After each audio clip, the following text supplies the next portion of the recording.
Hello, Internet. Welcome back to my channel. And I already feel like it. No.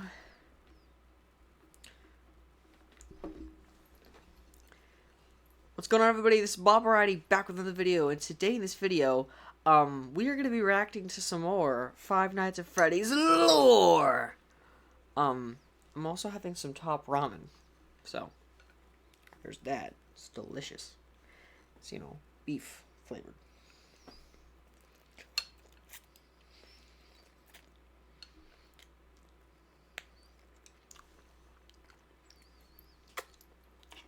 So now you know that I remembered to eat today. So, without further ado, let's just get right into the meat of this whole video. Well, first, I don't know why I sound like Sheldon Cooper there for a second. Well, first, but let's just watch. Let's get right into it.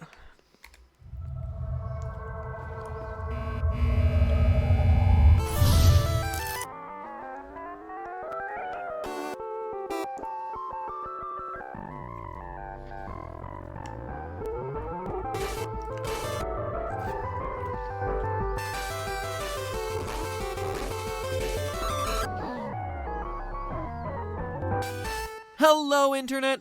Welcome to Game Theory. We may not have made FNAF, but I like to think we've at least made it a bit more interesting. So in part 1 of this long-awaited all questions answered FNAF theory, we covered everything from the origins of the shadow animatronics, to the reason for Golden Freddy's ghostly behavior, to proof of what suit the killer uses. We clarified the timeline and even went so far as to dispel the myth that the killer is the one shoving the bodies into the suits. Click here if you missed it to get caught up. Don't worry, I'll wait. But he is this the one is that was a shoving the pausable bodies video into after the all. suits. But today we're covering the major questions from the franchise, the final bits of the timeline, the ending of the game, and most importantly of all, the identity of the purple guy. So enough intro, let's cut to the chase. When we left things off, there had been another round of murder done in Fazbear Pizza. Purple guy had once again used a golden Bonnie suit to lure in another set of 5 kids and kill them, as depicted in the Save Them minigame from FNAF 2. The place gets closed for investigation a few days later, but the one thing that practically everyone overlooks in this location is that it gets reopened. I hope in I'm not FNAF showing 2, too loud, the I just Night 1 realized. phone call welcomes you to your new summer job at Freddy Fazbear's Pizza. Hello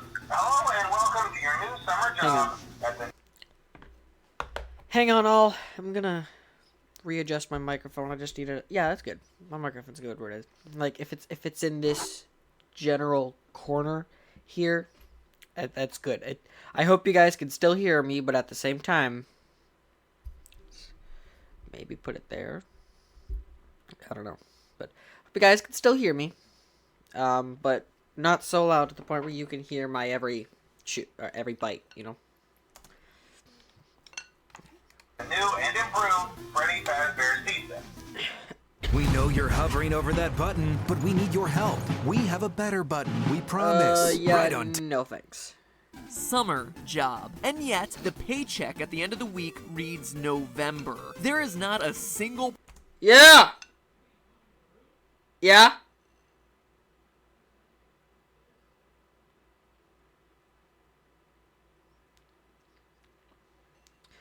I don't feel like editing that out.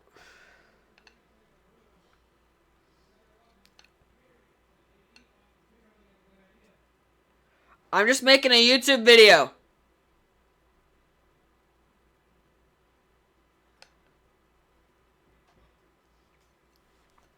Again, I'm sorry.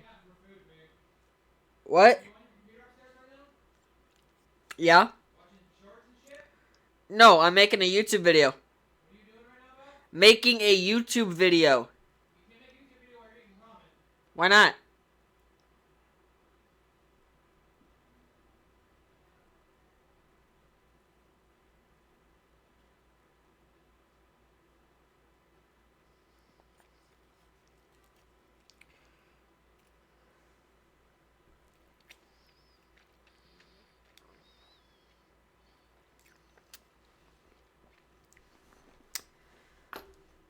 Sorry about that, guys. We just had some technical difficulties. But we back. Place in the world where November is a summer month. Not one. Meaning that these tapes, all these tapes, are pre-recorded. And honestly, that shouldn't be a surprise. Phone Guy's calls are recordings in every game. In FNAF 1, before Phone Guy dies, he says he's glad he recorded these messages when he did. I'm kind of glad that I recorded my messages for you.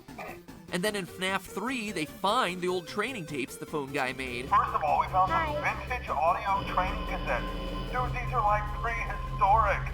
I think they were like training tapes. In short, all of Phone Guy's messages are unstuck in time, not recorded anytime near your tenure as security guard. That includes the ones in FNAF 2 talking about children going missing. The pizzeria isn't being shut down for an investigation of some missing children the week you happen to be working there. You're listening to old tapes meant for the night security guard from months ago. Need more proof? Night 6's call references a birthday party happening as the last event before the building closes. But what decorations do we see put up throughout the building for the entirety of the week you're working there? Happy birthday banners. Confusing? You betcha. Game changing? Absolutely. This means that both Jeremy and Fritz, the characters you play as throughout FNAF 2, aren't the killer purple guy at all. They were both working in November, after the yellow suit investigation and the killer getting charged. Which brings us to the other key point in the timeline, the bite of 87. Ever since we heard about this mysterious frontal lobe nibble on that first fateful night at Freddy's, we've wanted to know more about this bizarre attack, the one that ends up resulting in animatronics no longer being allowed to walk around during the day. But now, 3 games in, we do know more. We know it took place in the location of FNAF 2 based on the 1987 date on Jeremy's paycheck. See, this is something and I'm not furthermore, 100% the newspaper sure clipping on. that ends FNAF 2 Like, gives for us a example, clue he that said that now we know the purple guy didn't shove the bodies in the suits.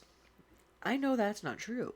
But this, I guess the first time I watched these videos, I wasn't really paying attention too well. So, the bite of 87 could have very well taken place in the Five Nights at Freddy's 2 location. That, or it could have taken place in Fredbear's Family Diner. One of the two. I'm not sure exactly.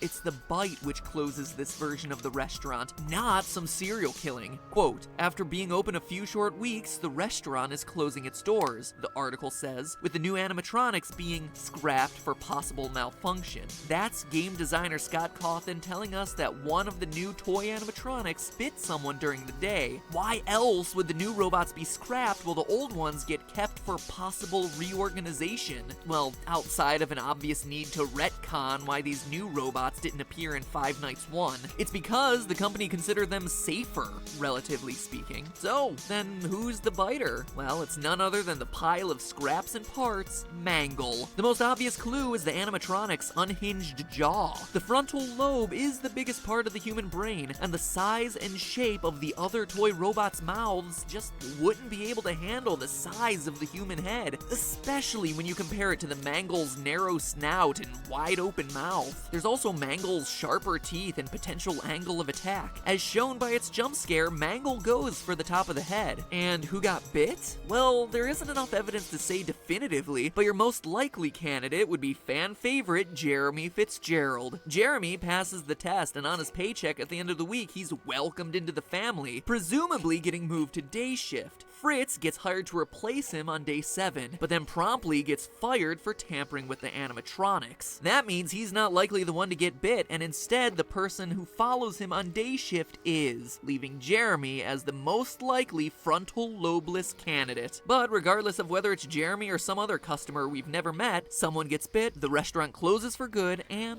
as the newspaper clippings show, the old animatronics go into storage awaiting a smaller location with a lower budget. Fast forward to the 90s and FNAF 1. We know it's the 90s based on the hourly rate of the paycheck received by Mike Schmidt, security guard extraordinaire from the first game, something we proved in our first Five Nights video. And now we can breathe a sigh of relief, because this was the beautiful time long ago, last August, when the games weren't so complicated, when the biggest mysteries were a game-crashing gold bear and the words, "It's me." No death minigames, no puppets, no need to shoehorn in extra extra overcomplicated storylines. That all would come later when the first game became a smash hit and got itself some sequels. And boy did those sequels make things complicated, as both featured 8-bit minigames revealing more details about this location from the original game. First things first, we know that the purple guy kills 5 children here. We see it in the Foxy Go Go Go minigame from FNAF 2. Foxy runs past a grinning purple guy to see 5 dead bodies. Sorry, no fireworks this time, Foxy. And how do we know it's the FNAF 1 location? Well, it's the only time in the game when Foxy's stage, Pirate Cove, is located to the west of a dining area. See how he performs for the children by running to the right? That matches the map layout of the FNAF 1 pizzeria. We also know from the FNAF 3 minigames that this is where the purple guy dies inside a golden Springlock Bonnie suit in a safe room near the back. One built so that it would never show up on camera, conveniently explaining why it never appeared in the first game. But hold on, weren't those safe rooms sealed up a long time ago? I mean, we touched on this last episode, but the old recordings of Phone Guy we listened to throughout FNAF 3 say that these rooms are being closed off, discontinued, and will never be mentioned again. Why would a location 20 years later possess a safe room unless it was the same building as the first Freddy Fazbear's Pizza location?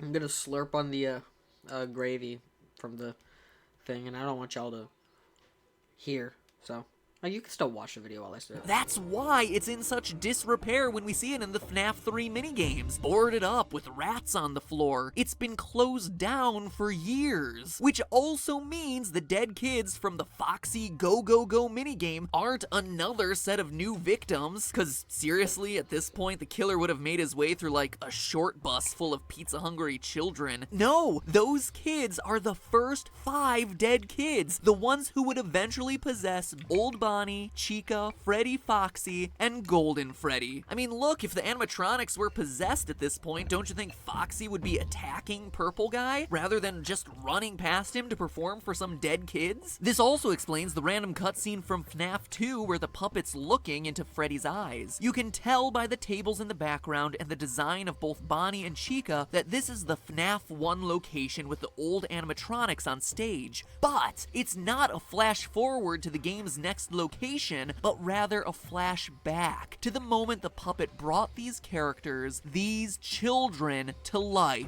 Okay, but that's just tying together some loose ends in the story. We're interested in how this whole thing ends, and those FNAF 3 minigames give us the conclusion we're looking for. These flashback minigames show Purple Guy dismantling the animatronics from the security of the safe room one by one. Delicious. But in doing so, he's unwittingly releasing the spirits of his former victims. Freddy, Bonnie, Chica, Foxy, Golden Freddy. When their powers combine, they are able to scare Purple Guy into the Golden Bonnie Springlock suit, which fails, crushes him pretty much to the point of death, though notice we never actually see him die, and the spirits fade away. Golden Bonnie, with Purple Guy inside, now known as Springtrap, rots away in the safe room for years until he's finally uncovered by the founders of Fazbear's Fright from the third game. Wait. With the discovery of Springtrap, this haunted house... Excuse me. So, he didn't die in this Springlock failure? I was made aware that he died in that first Springtrap failure. I mean, regardless, he always comes back. But I was made aware, because like he mentioned that he was crushed almost to death. I thought he definitely died. I'm just like, death. Without a doubt. Like, how could he survive that? This might be like something that y'all like, you're just now realizing that, but I don't know. I thought he died. Like, I thought that first Springtrap failure that turned William into Springtrap, I thought he died in that Springlock failure. It's crazy.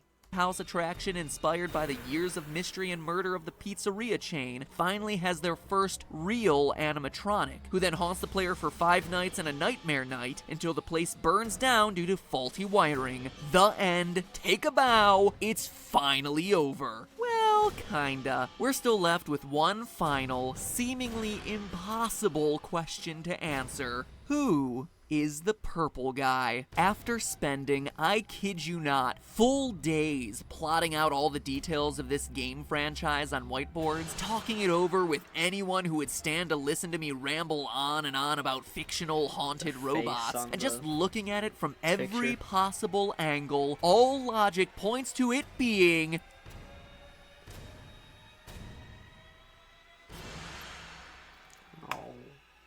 Don't do this to me, Matt. Click here to find out now. Sorry for the shameless cliffhanger here, but due to a copyright strike. Okay. Click where to find out. I guess that'll be in the next video. This video was like 10 minutes long. Not super long, but still pretty good. Pretty satisfying. Yeah, we learned a lot. I mean, those of you who don't follow the Five Nights at Freddy's lore, you've probably learned a lot from this video. For those of you who do follow the Five Nights at Freddy's lore, like me, and who have been watching Matt's FNAF videos for almost their entire, well, not my entire life, because that would imply that I was watching it since I popped into this world, you know? Just randomly spawned. That's how I was created, guys. I spawned into this world like a Minecraft character. That's how I was born.